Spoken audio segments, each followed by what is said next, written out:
Jours d'activités culturelles, sportives, intellectuelles et artisanales, les personnes handicapées venues de tous les coins du pays à Ati, dans le Bata, ont mis terme aux festivités commémoratives de leur journée internationale. À cette occasion, les personnes handicapées recommandent, entre autres, au gouvernement d'accélérer le processus de la délivrance de la carte d'invalidité, d'accélérer le processus d'intégration des diplômés handicapés dans un bref délai, de mettre en place les mécanismes permettant l'application de la Convention internationale relative aux droits des personnes handicapées. Les personnes vivantes avec le handicap ont également adressé deux autres motions. Une des remerciements au gouvernement et ses partenaires pour l'organisation réussie de cette fête et une autre spéciale au maréchal du Tchad, Idriss Déby Itno, pour les efforts fournis en vue de la promotion et la protection des personnes handicapées. La représentante de la ministre de la Femme et de la Protection de la Petite Enfance, par ailleurs directrice générale de la Planification et des Communications, Moudel Baye Pauline reconnaît que les personnes vivantes avec les handicaps sont les plus touchées par les mesures de sécurité sanitaire prises pour la lutte contre la COVID-19 et il est impératif de les soutenir. Même son des cloches de la part de la représentante du gouverneur du Bata, la préfète du Bata Ouest Fatima Boukar Kosei. A noter que la prochaine édition de la Journée nationale des personnes handicapées sera célébrée en 2022 à Mao, dans le Kanem. La commémoration de cette journée nationale est une occasion pour les personnes handicapées d'échanger autour des questions liées aux problématiques des personnes en situation de handicap pour leur bien-être social. L'impact des mesures de sécurité sanitaire sur la vie des personnes handicapées, c'est le thème central de cette année 2021. Au nom du comité d'organisation, Kamaradine Amata Chaïb a adressé ce sincère remerciement aux autorités locales et les personnes de bonne volonté pour leur appui constant au profit de cette couche sociale. Pour sa part, la présidente de l'association des personnes handicapées du Wadaï, Khali Abderrahim, a relevé que le thème de l'édition 2021 est révélateur et nécessite une attention très particulière afin d'éviter la propagation de la pandémie du Covid-19 au sein de la société. Officiant la cérémonie, le médecin-chef du district Kadabéchi, Dr Abdoulaye Mustafa, représentant le gouverneur de la dite province, a salué les efforts du gouvernement sous la clairvoyance du maréchal du Tchad, Idriss Déby Itno, pour avoir placé les personnes en situation de handicap au centre de ses préoccupations pour ce quinquennat. Dr Abdoulaye Mustafa a invité la communauté nationale de se montrer solidaire pour accompagner les personnes handicapées dans ces moments précieux.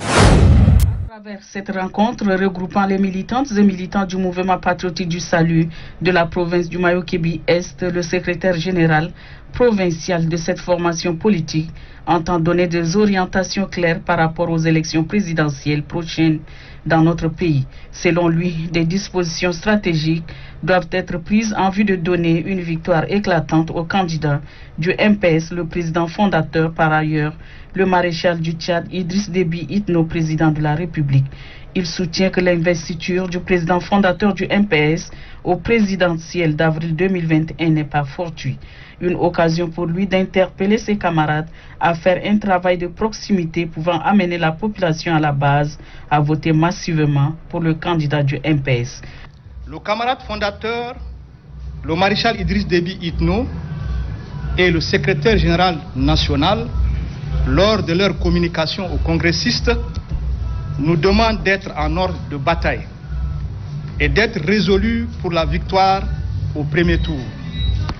La contribution de tout un chacun, camarades militantes et militants, est attendue pour le succès de notre candidat au premier tour. Le secrétaire général provincial du mouvement patriotique du salut de la province du Mayo-Kébi-Est, la Sidi Abdelbanat Fala, se félicite de l'engagement de tout un chacun visant à défendre valablement les idéaux de leur unique parti qui est le MPS. Ils auront en tout et pour tout 3 jours pour maîtriser les techniques de l'entrepreneuriat. Et pour en arriver, il leur faut nécessairement une connaissance approfondie. Ceci s'impose particulièrement aux jeunes de la province du Tibesti grâce à l'encadrement de l'Office national d'appui à la jeunesse et au sport, ONAGES. La problématique de l'emploi des jeunes font partie des priorités actuelles du maréchal du Tchad, Idriss Déby Itno, président de la République, chef de l'État, chef du gouvernement. C'est pourquoi il a créé l'ONAGES pour mettre en œuvre la politique du gouvernement en matière de promotion d'emploi des jeunes en entrepreneuriat. Le gouverneur de la province du Tibesti encourage les participants à donner le meilleur d'eux afin de parvenir aux résultats escomptés. Il s'agit de rendre les jeunes Tchadiens autonomes sur le plan économique en les formant en technique d'entrepreneuriat et leur accorder les financements nécessaires pour permettre de créer leur propre entreprise. Cet atelier de formation arrive à point nommé et constitue une aubaine pour notre province, car nous croyons qu'avec l'ONAGES, nous pouvons surmonter les défis liés au chômage et à l'exode des jeunes vers les pays limitrophes. À la sortie de cette formation, les participants seront en mesure de maîtriser toutes les techniques et procédés de l'entrepreneuriat afin d'être utiles dans la vie active. D'Amtiman constitue la première étape de la visite de travail du gouverneur.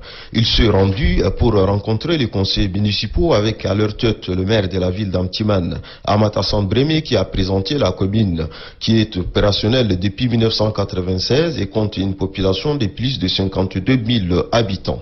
Selon le maire, la commune rencontre quelques difficultés liées aux recettes. Intervenant à son tour, le gouverneur de la province du Salamat, Yambaye Massira Abel, a instruit les conseillers municipaux à jouer pleinement leur rôle. Selon lui, ils ont les destins de la ville entre leurs mains et doivent rapidement trouver des solutions au marché moderne qui tarde à s'ouvrir. Ils doivent aussi aménager quelques axes de la ville pour permettre la circulation des personnes, surtout en saison pluvieuse. La mairie a été exhortée à solutionner les problèmes liés à l'électrification de la ville qui a cessé de diminuer depuis le début de l'année 2021. Après la mairie, il s'est rendu au département du Barazoum où il est accueilli par le préfet du département, Mohamed Nour Ali Saboun, qui a fait une brève présentation du département qui compte plus de 180 000 habitants. Dans son intervention, le gouverneur Yambaye Massira Abel a précisé l'objectif de sa visite qui est axé sur la sensibilisation en faveur de la cohabitation pacifique et du désarmement de la population.